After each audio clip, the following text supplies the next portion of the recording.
Thank you, Senators McEachin and Evan, and all the people who spoke in support of this bill today. And I'd also like to make sure everybody acknowledges the 45 other co-patrons, delegates and senators who signed on this bill who were busy in their own committee meetings today, but we definitely appreciate all of them signing on.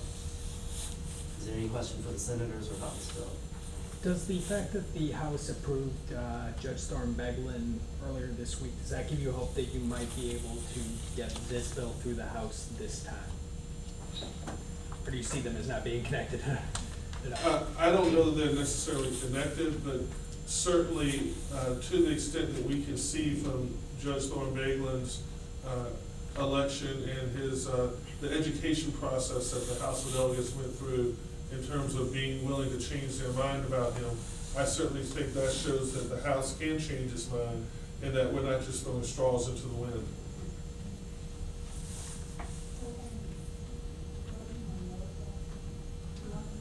And I would just like to add to that a comment that Equality Virginia made. Of course, we're very pleased that the General Assembly and the House delegates supported Tracy's nomination this time. But the one thing it pointed out, and even though this bill doesn't cover him, is that it's still legal to be fired or not hired in the state, and a lot of LGBT Virginians would have been given that same chance.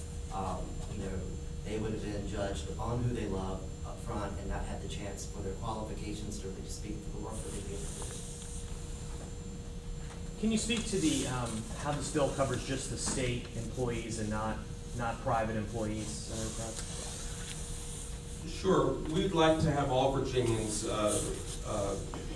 we'd like to make it clear that all Virginians are free from discrimination, but this is a first step.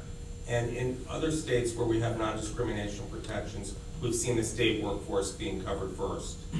And we want to catch up to the largest employers and someday have a real clear that the law protects everyone.